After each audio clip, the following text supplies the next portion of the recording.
What's up guys, it's your boy Dekkster here, and Rise of Shadows is coming out really soon, and I am very excited, and I thought I'd go over some decks that I feel are quite promising.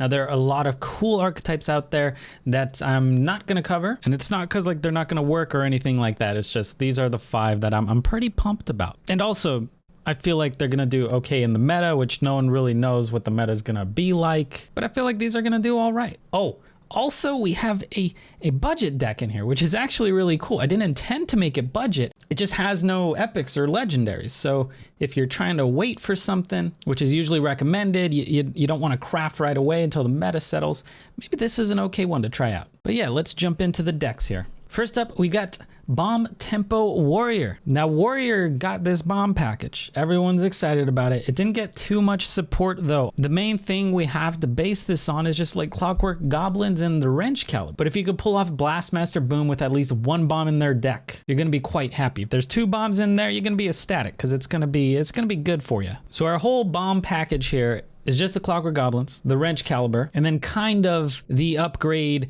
and the Elix. I didn't put C4ium Bombers because they seem slow, they're pretty bad stats. And instead of putting a C4ium Bomber, we got Greenskin, which can upgrade the weapon, and Upgrade, which also upgrades the weapon, which means more bombs, which means a bigger boom. So other than that, we got a Rush package in here. And because we're running a Rush package, you might as well run the Woodcutter's Axe. Other than that, we're just trying to slap them in the face, get them kind of low health, and then finally the bombs will go off, they will die, and then you'll be happy. I don't feel like you want to go in a control direction with this because I feel like you're just going to get stomped by other decks. So I think the best way to build this is to be aggro, punch your opponent a lot, and hopefully the bombs will finish them off. I have considered adding a Sweeping Strikes in here if you want to be able to deal with other opponents' minions, because Sweeping Strikes plus the Rush package is really nice. Like, for example, just throwing it on a Rabid Worgen for 5 mana, you'll have a 3 damage cleave, which is pretty nice, but that really depends on the meta. And then also maybe you want to throw in some silences depending on the meta, stuff like that. We don't know what the meta is yet, so I kind of like this version of the deck. Okay, here's the budget deck, which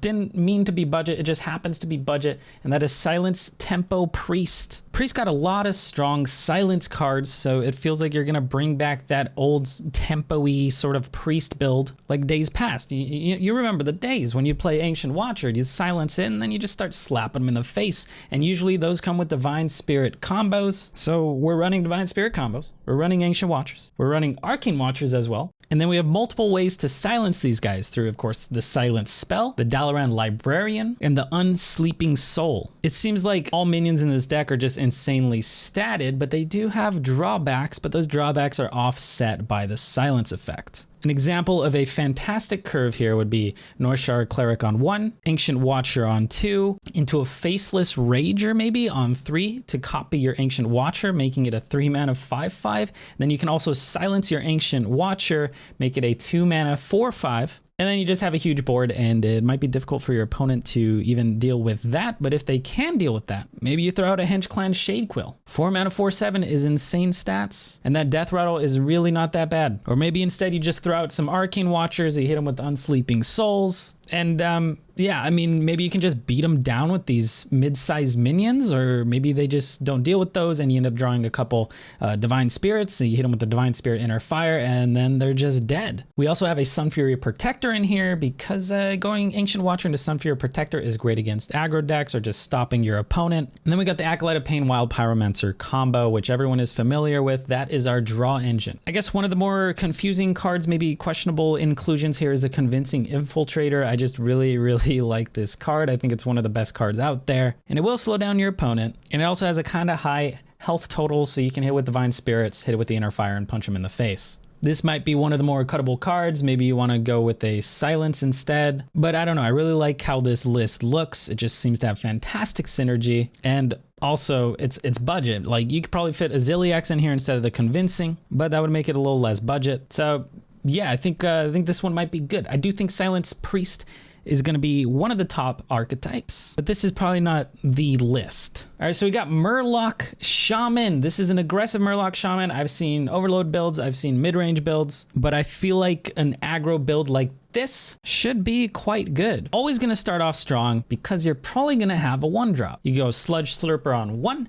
into whatever lackey you get, or maybe you just drop down your Tidecaller here. On 2, maybe you slap down your Tidehunter, or maybe it's your Angler, depending on if you think your opponent can deal with your Angler or not. And then on 3, you hit him with the Seer. On 4, maybe it's Scargill. Maybe it's more small Murlocs on the board. Maybe it's the Hench Clan Hag. Who knows? But Hench Clan Hag looks really strong. It's almost like a bad Call to Arms, right? Back when Call to Arms was 4 mana and it was just busted. Putting a 3/3 on the board plus 2 1/1 Murlocs is going to be huge because of all your tribal synergy. Now, I did go back and forth between deciding if I wanted a Tasty Fin or 2 in here, and I really liked them initially, but I ended up switching them for this Cult Master package, and I'm really excited to try this out. We'll see if it actually ends up working, but it works as a very strong draw engine because we're gonna have so many small Murlocs. So let's say maybe you Hench Clan Hag on turn 4, then on turn 5 you can throw down your Cult Master, slap those 2 little Murlocs in, which draws you 2 cards, and then maybe a Voltaic Burst, which will give you 2 more card draws, which is nuts. And then the Voltaic Burst on top of the Slurpers have really good synergy with the Lick'em because you want to be able to be overloaded a little bit because a 2-mana 3/3 weapon is nuts. You can use it to clear minions, you can use it to slap them in the face, it doesn't really matter. But I did want to fit the Lick'em in here,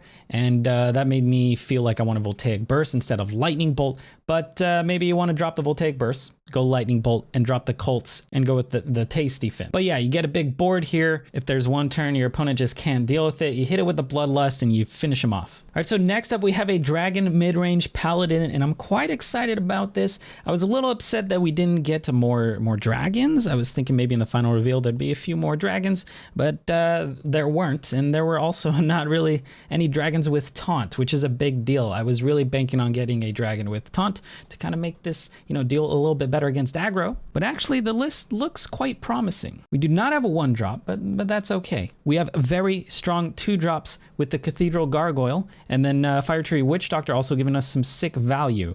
And maybe you're going to throw down your Fairy Dragon. But of course, one of the things I'm most excited about is that hand buff from the Dragon Speaker. Giving your dragons in your hand +3/+3 is insane because we're going to have a ton of dragons between the Bronze Herald, the dragons that the Bronze Herald gives us, the Fairy Dragons, which are going to turn into 2-mana 6/5s, the Amalgams, the Scorcher, which turns into a 5-mana 6/9, the Crowd Roasters, and Ysera. Now, I didn't end up putting Nozari in here because Nozari just heals you, and I didn't want to put like a Thekel package. I think that's going to be a totally different sort of build. So instead, we're opting for Ysera, which is 1 mana cheaper. It's the same stat, plus it's generating something in your hand. So Ysera just seems like a better fit. If you want to try Nozari instead, just because it's a new card, that might be a good way to go. It'd be a lot of fun. But I ultimately think Ysera is probably better, at least in a build like this. But there's tons of synergy here. You've got the Scale Worms to slap things. We've got Crowd Roasters to kill things off as well. And because, once again, we didn't get a dragon with taunt, we're running Worm Guards instead.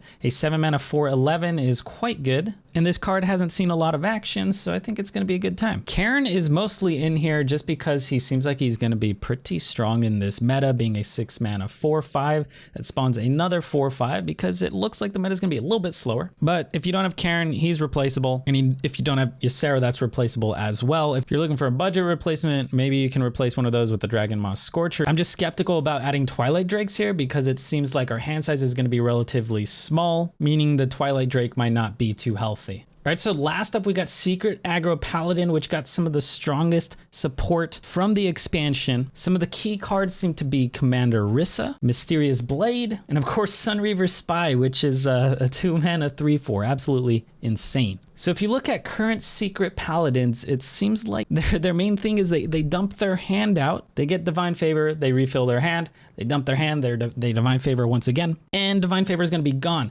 So we do need a draw engine. It sucks to constantly be top decking these secrets, right? They're not very impactful if you're just top decking or if you don't have many cards in your hand. So in order to build around this, we are playing 1 Hidden Wisdom, which gives us some draw. Got a couple Loot Hoarders, and then we also have Subject 9, which will hopefully pull out most of the secrets in your deck. Now we do have Mass Contender, which is pretty good. If you do have a secret in play, which it seems like you usually will, come turn 3, he'll pull another secret from your deck, meaning it's more likely for you to draw a more impactful card. Because while we are secret paladin, you usually don't want to draw secrets unless you're like trying to drop one on turn 1 for your turn 2 Sunreaver or Spy. So hopefully this is enough of a draw engine to kind of make this flow and feel really fluid, but I am a bit worried this deck's not going to pack enough punch. But Secret Paladin in general does seem strong. This just might not be the list again. And I'm very excited to see how we can improve on the build. So yeah, those are the 5 decks that I'm most excited about. I'm going to link to their Hearthstone links below if you guys want to check those out. Let me know what decks you guys think you're going to be trying out on day 1. I will be doing my top decks so far series as the expansion continues going on. So be sure to stay tuned for that. Don't forget to subscribe. Don't forget to follow me on my Twitch if you haven't yet. Good luck on ladder. Good luck with your pack openings and stay hydrated.